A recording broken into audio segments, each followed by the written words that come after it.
Bonjour à tous, je m'appelle Alexandre Huet et sur ma chaîne Épargne maîtrisée, on parle de la gestion des dépenses, d'épargne et d'investissement en bourse et en immobilier. Aujourd'hui, je souhaite vous présenter mon nouvel achat immobilier qui est en fait un immeuble de rapport avec deux lots et c'est un immeuble à rénover. Donc j'ai décidé de faire une vidéo sur ça, sur le terrain pour vous montrer un petit peu cet achat. Mais malheureusement, j'ai eu un souci technique et j'ai perdu le son, l'enregistrement de la vidéo sur place. Et maintenant, il est trop tard pour refaire cette vidéo. Donc ce que je vous propose, c'est de garder cette vidéo. J'ai reparlé au-dessus de cette vidéo, comme ça vous aurez mes commentaires avec le support vidéo. Donc je suis vraiment désolé pour ça et passons tout de suite à la suite sur le terrain. Bonjour à tous, donc aujourd'hui nous sommes dans le jardin de cet nouvel immeuble de rapport, donc mon deuxième achat, mon deuxième immeuble de rapport. Donc on est dans une ville de 11 000 habitants dans le Pas-de-Calais. C'est une ville où il y a à peu près 50% de locataires dans la ville, mais il y a peu de biens proposés à la location. Là, par exemple, en ce moment, il n'y a qu'un seul bien proposé sur le Bon Coin si vous voulez faire de la location dans cette ville. Donc, autant vous dire que c'est assez tendu. Et quand il y a un nouveau bien proposé à la location, les gens sautent dessus. Donc, dans cet immeuble de rapport, il y a deux lots. Le premier lot est une habitation sur laquelle on est. Donc vous pouvez voir derrière moi le jardin de 240 mètres carrés, mais aussi une terrasse ici de 40 mètres carrés environ. Donc la maison, c'est la partie droite ici. Et tout au fond, là où il y a la climatisation qu'on voit derrière, c'est le local commercial. Donc dans la maison, il y a 97 mètres carrés habitables, 18 mètres carrés d'abri de jardin derrière moi là, et 20 mètres carrés de cave. Au niveau du local commercial, il est exploité actuellement par un coiffeur depuis 2018. Donc il y a 39 mètres carrés de local, 8 mètres carrés de réserve et 4 mètres carrés de toilette, ce qui fait 51 mètres carrés en tout. Ce que j'ai bien aimé moi, c'est que l'immeuble est positionné vraiment sur l'artère principale de la ville. Donc il y a beaucoup de trafic et il y a une large vitrine. Donc, quand on a visité le bien était loué par une famille, je parle de la maison, et cette famille avait un gros problème, c'est qu'ils accumulaient énormément d'affaires, mais de manière anormale. Donc là, si vous voyez, par exemple ici, il n'y a plus d'herbe. En fait, la raison, c'est qu'il y avait un amas d'affaires, vraiment, et il y en avait partout dans le jardin. Mais c'est pas tout. Il y avait aussi énormément d'affaires dans l'abri de jardin. Donc là, je vous montre un petit peu l'abri de jardin. Là, en fait, du sol au plafond, il y avait des affaires partout. Partout, partout, on ne pouvait plus passer, on ne pouvait plus rentrer dans l'abri de jardin. Et là, vous voyez un ballon d'eau chaude dans le fond, on ne pouvait même pas y accéder. Donc là, je vous ai montré deux exemples, mais c'était le cas en fait pour quasi toutes les pièces. Il y avait des chambres qui étaient en fait pas occupées, ils ne dormaient pas dedans parce que tout simplement il n'y avait pas de place, il y avait trop d'affaires du sol au plafond. Donc évidemment, les vendeurs, ils n'arriveraient jamais à vendre dans l'état et ils le savaient. Heureusement, le bail arrivait à sa fin, donc ils ont réussi à faire en sorte que les locataires partent.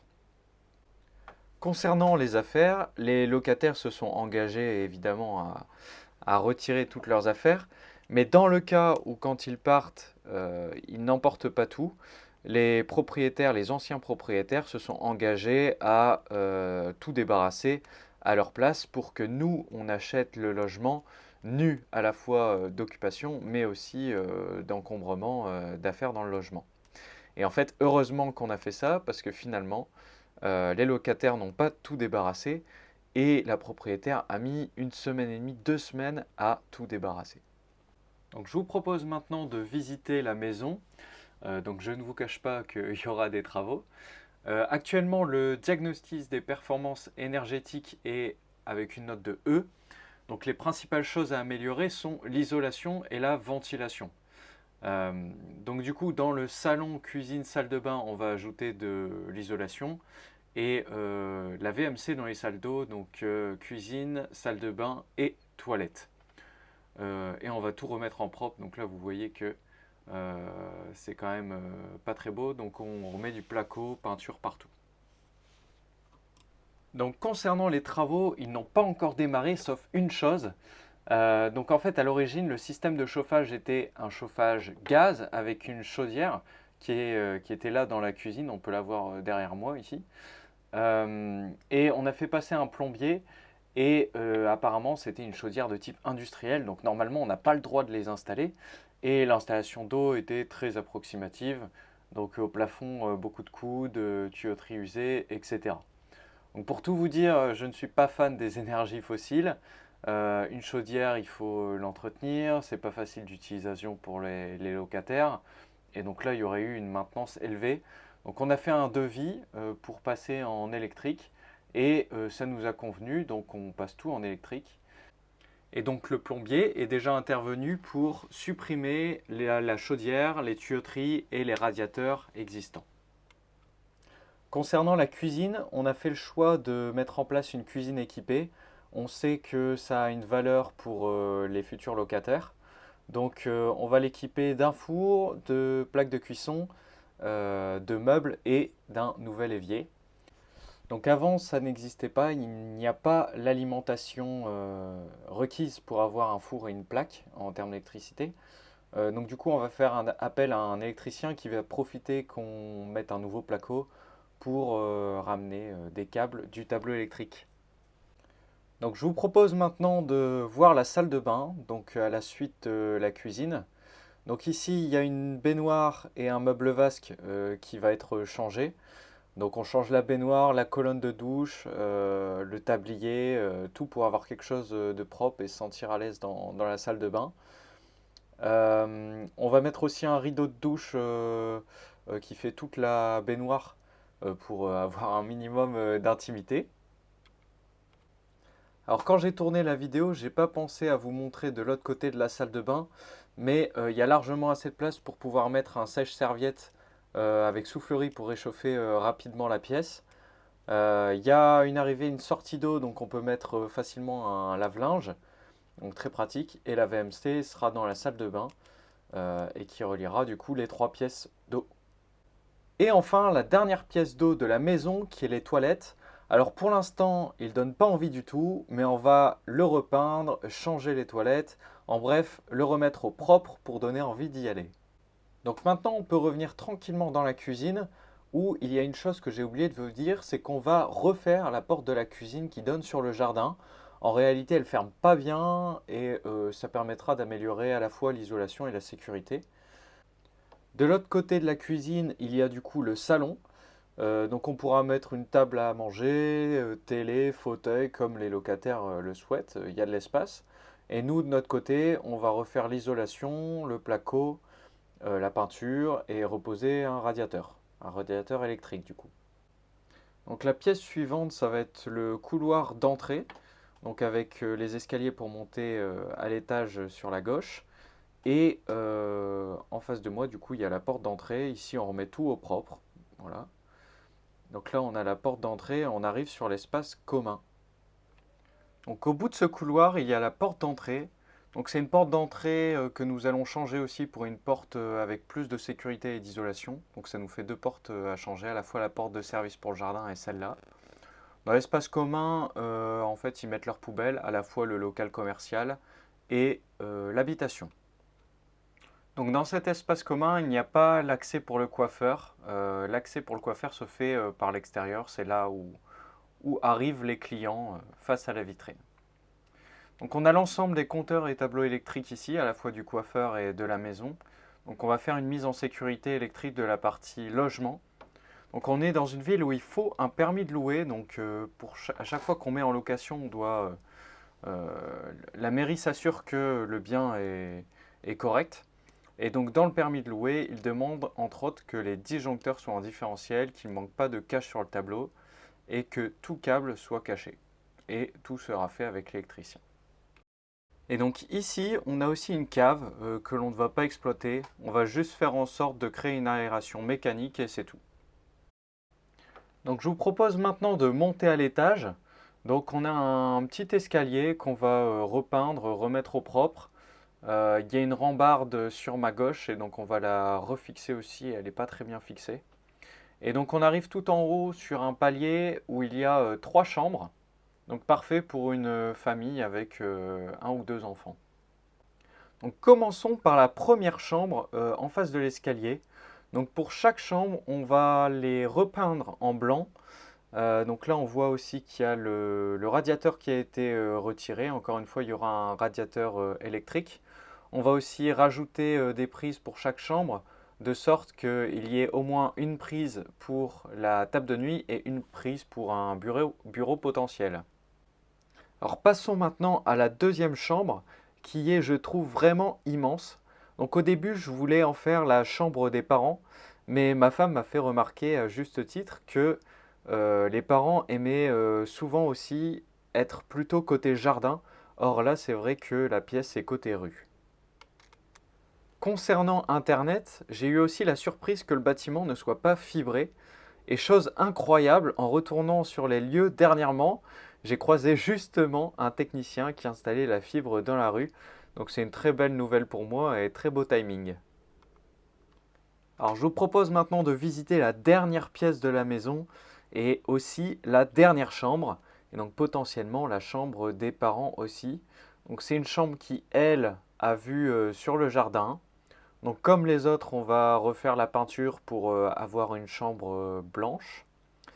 Donc je ne sais pas si vous avez remarqué, mais pour chaque chambre, il y a quand même beaucoup de fenêtres et ça rend lumineux, c'est bien. Mais quand on se rend compte de l'état de la fenêtre, ça devient un peu moins bien. C'est-à-dire qu'on a fait passer le menuisier et il nous a fait remarquer qu'elles étaient quand même pas très isolantes. Elles sont abîmées, il y en a certaines qui ouvrent plus. Et donc du coup, on a fait un devis et suite au devis, on a décidé de les changer. En plus de ça, il y a une autre histoire, c'est que dans le permis de louer, il précise qu'il est interdit d'avoir des fenêtres à moins de 1 mètre de hauteur pour éviter que les locataires passent par-dessus bord. Et en fait, ici, elles sont à 80 cm. Donc en fait, on installerait des fenêtres qui s'ouvrent qu'à partir de 1 mètre en fait. La partie basse ne sera pas ouvrable.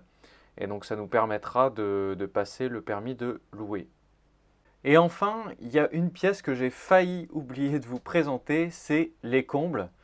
Donc ici, elles ont juste été bombardées de laine isolante et évidemment, ce n'est pas habitable. Donc c'est vrai qu'il y a de la surface ici et ceux qui connaissent la maison pensent tout de suite à l'aménager. Mais quand même, il y a un moment où il faut regarder un petit peu les chiffres. Et je doute que le fait d'aménager ces combles me permette d'élever le loyer à une hauteur qui me permette de rentabiliser assez vite cet investissement.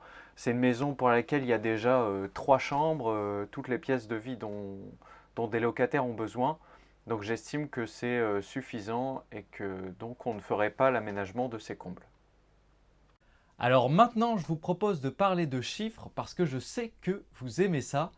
Donc l'immeuble avait un prix affiché, un prix de vente de 135 000 euros qu'on a négocié à 126 500 euros.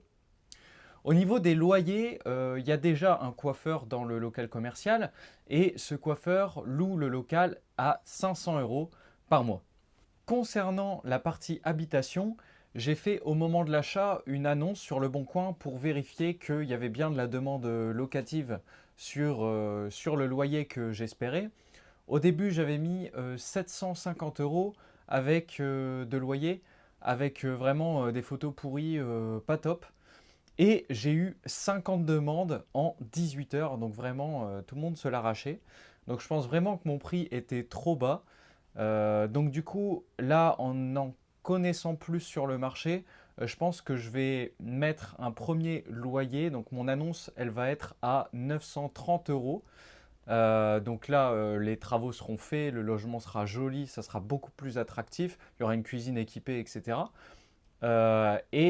Pour mes calculs de rentabilité, j'ai comptabilisé 850 euros de loyer, ce qui est, je pense, vraiment le minimum de chez minimum.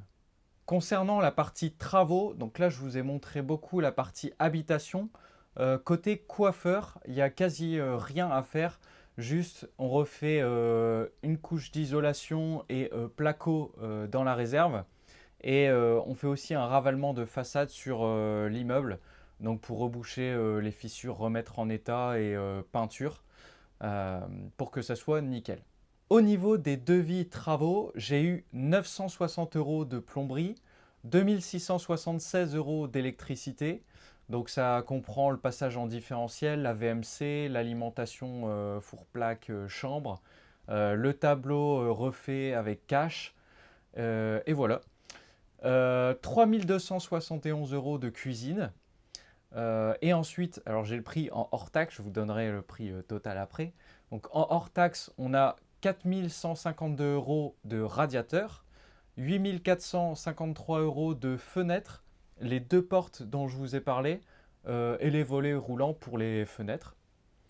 On a 4926 € d'isolation et de placo, 4310 € de peinture, finition et ravalement de façade et 3205 € de meubles de salle de bain et WC. Donc tout ça nous amène à un total de 34 078 € pour l'ensemble des travaux. Concernant la taxe foncière, elle est assez élevée, elle est de 1700 €.